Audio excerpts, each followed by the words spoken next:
ছাত্ৰ ছাত্ৰীসকল তোমালোকৰ লগত দশম শ্ৰেণীৰ গণিতৰ ত্ৰিভুজ অধ্যায়টোৰ অনুশীলনী 6.4 আলোচনা কৰি আছিলোঁ। আমি কুৱেশ্যন নাম্বাৰ 4 লৈকে আলোচনা কৰিলোঁ। আজি তোমালোকৰ লগত কুৱেশ্যন নাম্বাৰ 5টো আলোচনা কৰি লৈছোঁ। 5টো দিয়া আছে ত্ৰিভুজ ABCৰ AB, BC আৰু CA বাহুৰ মধ্যবিন্দু ক্ৰমে DE আৰু F। ত্ৰিভুজ DEF আৰু ত্ৰিভুজ ABCৰ কালিৰ অনুপাত উলিওৱা। তোমালোকে ত্ৰিভুজ ABCটো কৰি ল'বা ত্ৰিভুজ CAB। ত্ৰিভুজ ABCৰ AB, BC আৰু CA বাহুৰ মধ্যবিন্দু ক্ৰমে DE আৰু F। ত্ৰিভুজ DEF আৰু ত্ৰিভুজ CABৰ কালিৰ অনুপাত নিৰ্ণয় কৰিব লাগে। আমাক দিয়া আছে ত্ৰিভুজ ABCৰ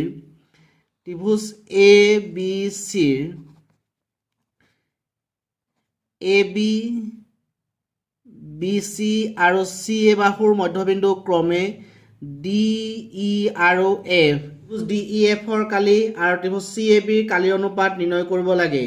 তোমালোকে নৱম শ্ৰেণীত ত্ৰিভুজৰ এটা উপপাদ্য পাইছিলা, যিটোক আমি পাই আহিছিলোঁ ত্ৰিভুজৰ মধ্যবিন্দুৰ উপপাদ্য।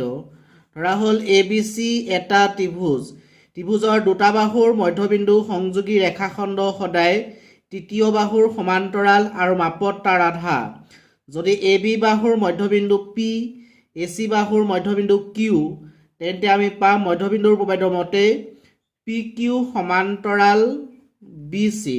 দুটা বাহুৰ মধ্যবিন্দু সংযোগী ৰেখাখণ্ড তৃতীয় বাহুৰ সমান্তৰাল, লগতে আমি পাওঁ মাপত তাৰ আধা PQ সমান হাফ অফ BC, যিটো কোৱা হয় ত্ৰিভুজৰ মধ্যবিন্দুৰ উপপাদ্য।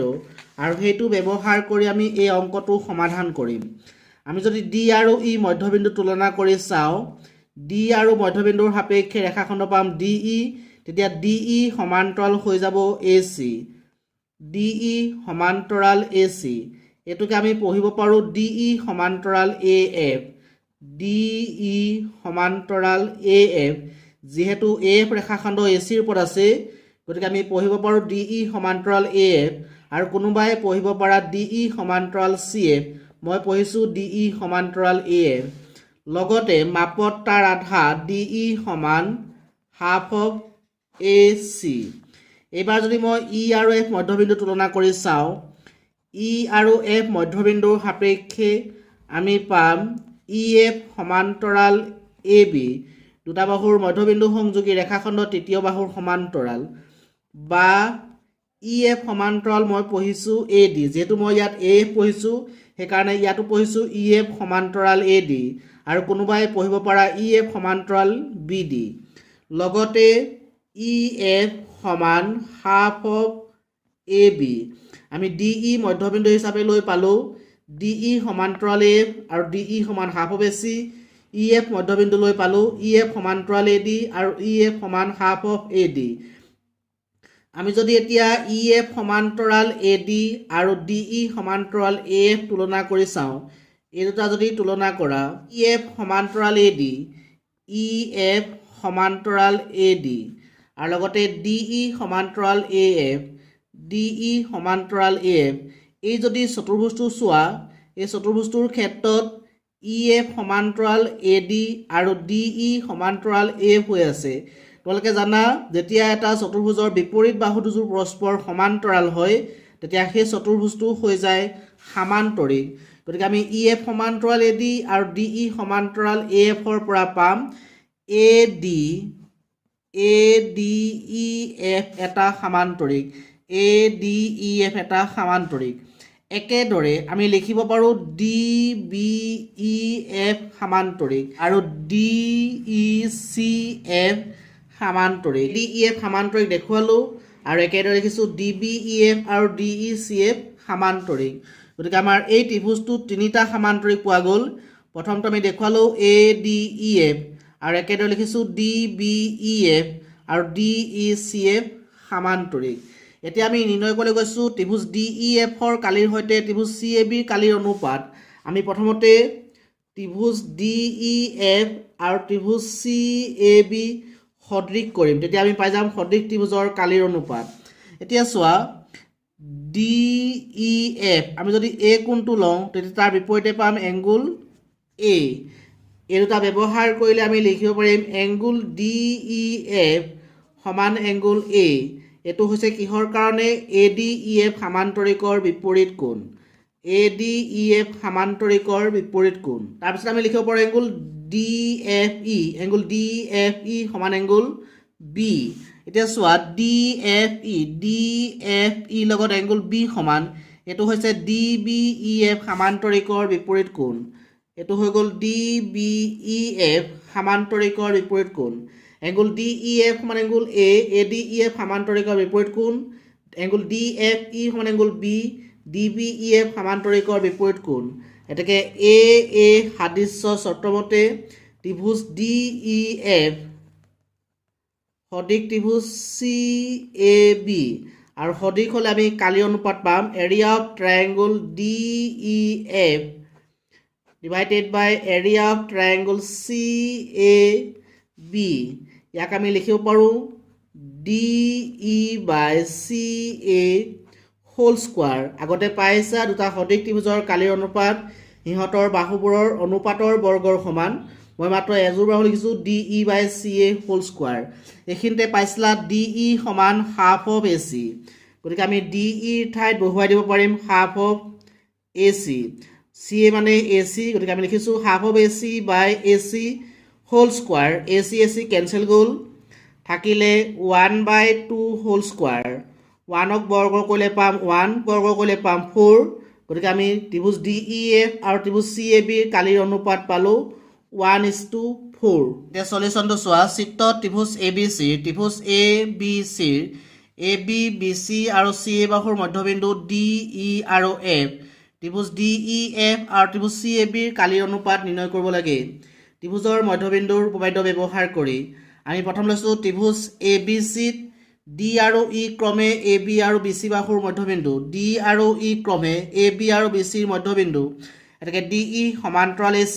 আৰু DE সমান half of AC DE সমান্তৰাল AC বা আমি তাক পঢ়িছো DE সমান্তৰাল AF আৰু DE সমান half of AC ত্ৰিভুজ ABC to E আৰু F ক্ৰমে BC আৰু C বাহুৰ মধ্যবিন্দু ত্ৰিভুজ ABC ত E আৰু F ক্ৰমে BC আৰু C এৰ মধ্যবিন্দু এটাকে EF সমান্তৰাল AB তাক আমি পঢ়িম EF সমান্তৰাল AD আৰু লগতে পাম EF সমান half of AB EF সমান্তৰাল AB বা EF সমান্তৰাল AD আৰু EF সমান half of AB এতিয়া চোৱা ADEF চতুৰ্ভুজটোৰ ক্ষেত্ৰত আমি পালো DE সমান্তৰাল AF আৰু EF সমান্তৰাল AD যেটো ADEF চতুৰ্ভুজটোত DE সমান্তৰাল AF আৰু EF সমান্তৰাল AD এটাকে ADEF এটা সমান্তৰিক আমি পালো ADEF এটা সমান্তৰিক একেদৰে DBEF আৰু DECF দুটা সমান্তৰিক একেদৰে DBEF আৰু DECF সমান্তৰিক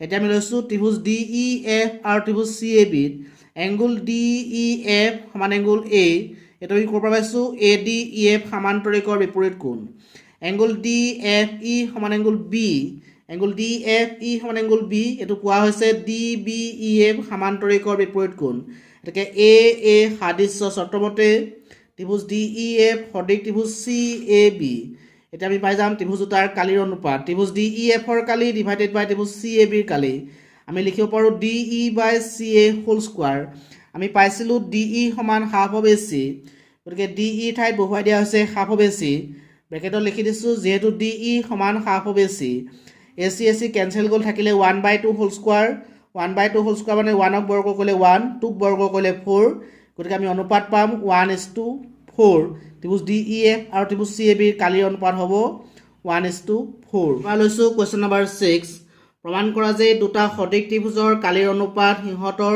অনুৰূপ মধ্যমা দুডালৰ অনুপাতৰ বৰ্গৰ সমান দুটা সদিক ত্ৰিভুজৰ কালিৰ অনুপাত সিহঁতৰ অনুৰূপ মধ্যমা দুডালৰ অনুপাতৰ বৰ্গৰ সমান দুটা সদিক ত্ৰিভুজৰ কালিৰ অনুপাত ধৰা হল ABC এটা ত্ৰিভুজ তাৰ লগত সদিকে আনটা ত্ৰিভুজ লৈছো PQR ABC এটা ত্ৰিভুজ আৰু PQR এটা ত্ৰিভুজ আমাক কৈছে দুটা সদিক ত্ৰিভুজৰ কালিৰ অনুপাত প্ৰমাণ কৰিব লাগে অনুৰূপ মধ্যমা দুডালৰ অনুপাতৰ বৰ্গৰ সমান এইটো ত্ৰিভুজৰ কাৰণে মই মধ্যমা লৈছো AD এইটো ত্ৰিভুজৰ কাৰণে মই মধ্যমা লৈছো PM এতিয়া আমি প্ৰমাণ কৰিব লাগিব এৰিয়া অফ ট্ৰায়াঙ্গল ABC ত্ৰিভুজ ABC ৰ কালি ডিভাইডেড বাই ত্ৰিভুজ PQR ৰ কালি এৰিয়া অফ ট্ৰায়াঙ্গল PQR দুটা সদিক ত্ৰিভুজৰ কালিৰ অনুপাত দেখুৱাব লাগে মধ্যমা দুডালৰ অনুপাতৰ বৰ্গৰ সমান AD by PM whole square. আমাক দিয়া আছে ত্ৰিভুজ ABC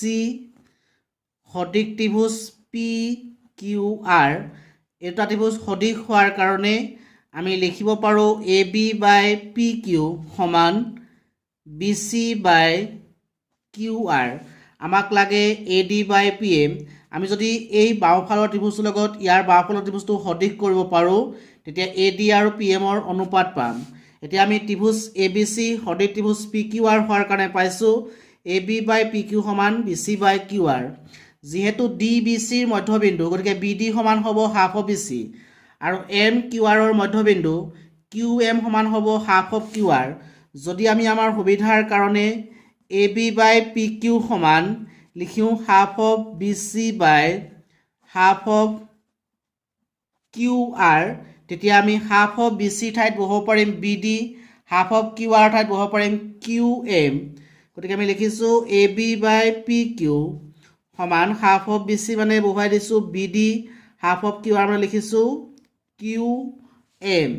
এতিয়া চোৱা হাফ অফ BC মানে BD, হাফ অফ QR মানে QM লিখা হ'ল।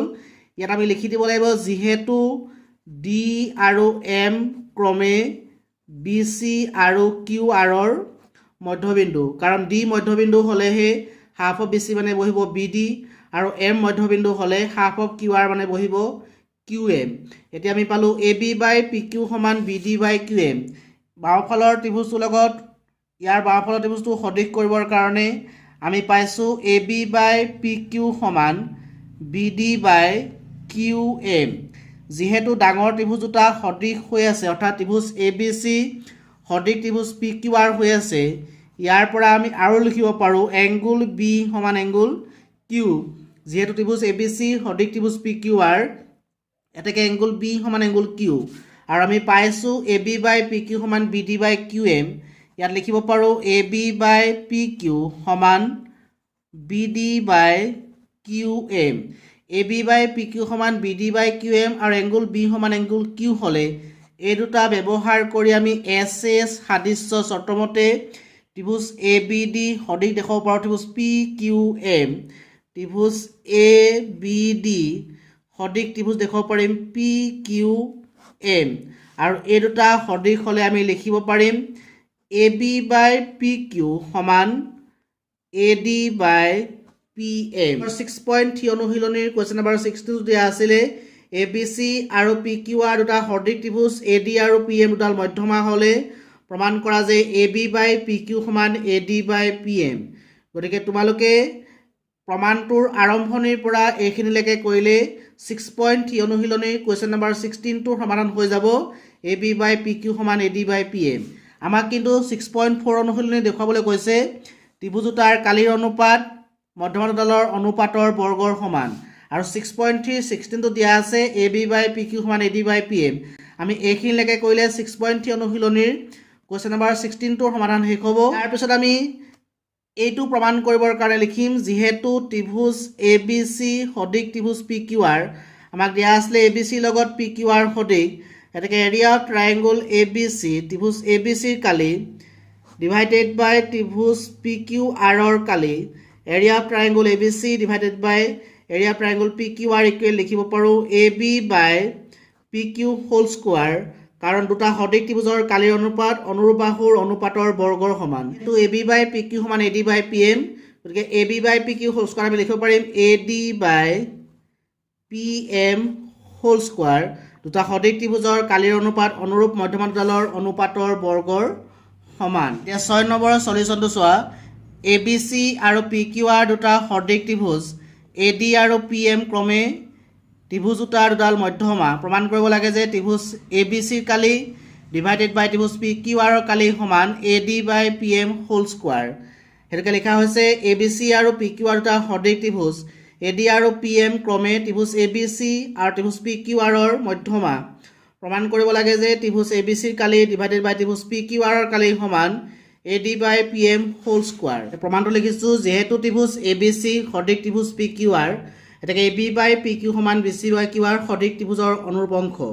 আমি BC আৰু QR ঠাইত সুবিধাৰ কাৰণে হাফ এটা পূৰণ কৰি লৈছোঁ। AB বাই PQ সমান half of BC by half of QR। এতিয়া হাফ অফ BC মানে আমি লিখিব পাৰিম BD, হাফ অফ QR মানে লিখিব পাৰিম QM। AB বাই PQ সমান লিখি দিয়া হৈছে BD বাই QM। আমি আগৰ ঠাইত পাইছিলোঁ AB বাই PQ সমান half of BC by half of QR।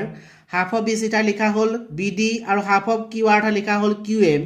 যেহেতু D আৰু M ক্ৰমে BC আৰু QRৰ মধ্যবিন্দু, ইয়াক দিছোঁ ইকুৱেশ্যন নম্বৰ 1।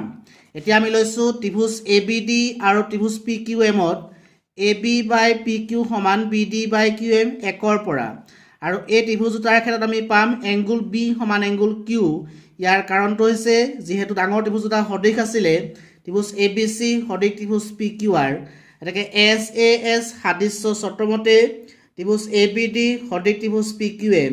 তাৰ পৰা পাম AB বাই PQ সমান AD বাই PM সদৃশ ত্ৰিভুজৰ অনুৰূপ অংশ। তোমালোকে এইখিনিলৈকে 6.3 অনুশীলনীৰ কুৱেশ্যন নম্বৰ 16টো কৰিব পাৰিবা। এই প্ৰমাণৰ আৰম্ভণিৰ পৰা এইখিনিলৈকে 6.3 অনুশীলনীৰ কুৱেশ্যন নম্বৰ 16টো কৰিবা।